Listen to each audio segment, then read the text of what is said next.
Creates ఒక biodiversity, ఒక eco system create చేస్తుంది.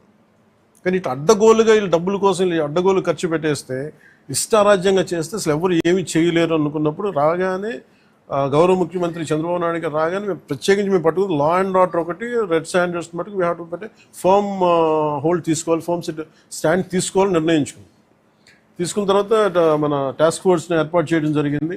ఆ టాస్క్ ఫోర్స్లో కూడా ఇప్పుడు దాకా నేను ఎప్పుడైతే మన కర్ణాటకకి వెళ్ళానో, కర్ణాటక అటవీ శాఖ మంత్రి గారిని కానీ గౌరవ ముఖ్యమంత్రి సిద్ధరామయ్య గారిని కానీ నేను అడిగింది ఏంటంటే, వీళ్ళ స్టేట్ టు స్టేట్ ఒక కోఆపరేషన్ కావాలి, మాకు ఒక అండర్స్టాండింగ్ లేదు, లెటర్ ఆఫ్ అగ్రిమెంట్ లేదు, లెటర్ ఆఫ్ అండర్స్టాండింగ్ లేదు.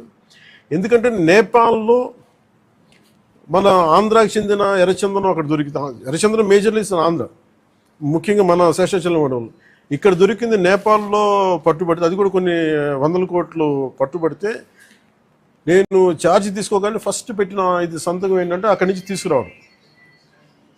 అంటే అది ఏముందంటే కంట్రీకి అండర్స్టాండింగ్ ఉంది. అంటే వేరే కంట్రీలో ప్రొడ్యూస్ అయిన ఉత్పత్తి అయినది ఏదైనా సరే అక్కడ దొరికితే అది మేము తిరిగి తీసుకురావచ్చు అనేది, అది ఒక ఇంటర్పోల్లో లేదంటే ఒక బిట్వీన్ కంట్రీస్ ఉన్న ఒక అండర్స్టాండింగ్ ఉంది.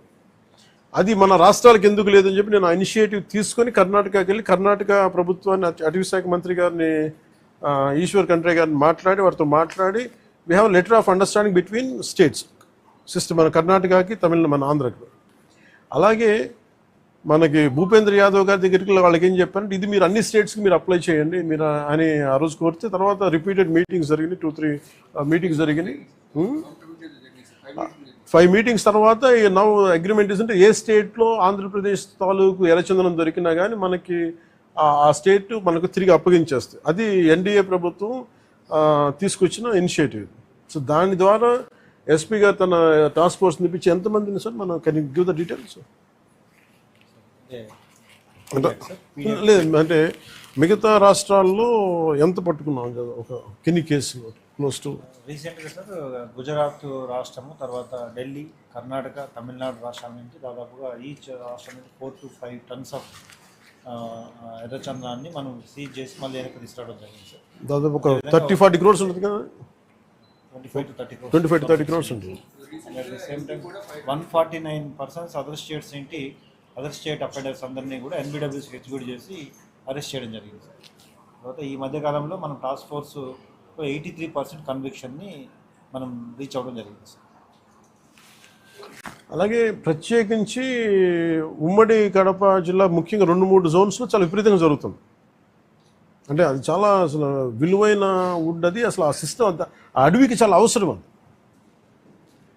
ఒకటి నేను గవర్నమెంట్తో మన డిపార్ట్మెంట్ ఫారెస్ట్ డిపార్ట్మెంట్ అధికారులతో కూడా చెప్పింది ఏంటంటే, మొన్న రివ్యూ మీటింగ్లో కూడా ప్రత్యేకించి పేషి నుంచి నేను మాట్లాడుతుంది, ఎర్రచందనం ఏదైనా సరే మిగతా అవసరాలకు కావాలంటే తోటల్లో పెంచుకోవచ్చు, ఫార్మ్స్లో పెంచుకోవచ్చు, మేబీ అది వాళ్ళు వాడుకోవచ్చే. కానీ ఇది మటుకు ఈ అడవులకే పరిమితం అయి ఉండాలి, ఎందుకంటే ఈ ఎకో సిస్టమ్ని, ఈ బయోడైవర్సిటీని కాపాడేది మొక్క.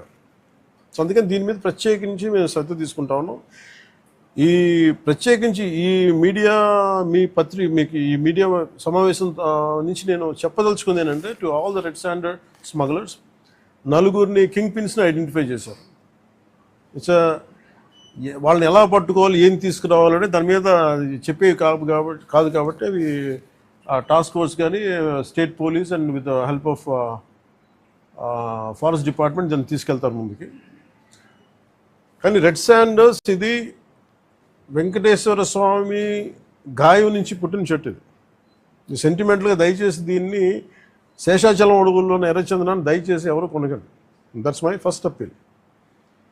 2, ఎవరైనా సరే ఉపాధి లేక మీకు ఏదైనా కొట్టేస్తుంటే కన్సర్న్ కలెక్టర్ దగ్గరికి వెళ్ళండి, లేదా కన్సర్న్ లీడర్స్ దగ్గరికి వెళ్ళండి.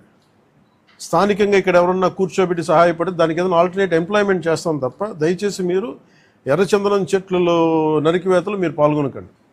అలాగే మిగతా రాష్ట్రాల నుంచి వచ్చే వాళ్ళకు కూడా ఒక అవేర్నెస్ క్యాంపెయిన్ స్టార్ట్ చేస్తాం, తమిళనాడులో కానీ మిగతా చోట్ల నుంచి కానీ. ఆ క్యాంపెయిన్లో కూడా దయచేసి మీరు ఇక్కడికి వచ్చి దీన్ని మీరు కేసులో ఇరుకోవద్దు, అది చాలా ఫర్మ్గా చెప్తా ఉన్నాం. ఎడ్యుకేట్ చేస్తున్నాం, అవేర్నెస్ ప్రోగ్రామ్స్ ఇస్తూ ఉన్నాం, ఇవన్నీ. అలాగే నేను అడుగుతున్నా, it's also create law and order problems.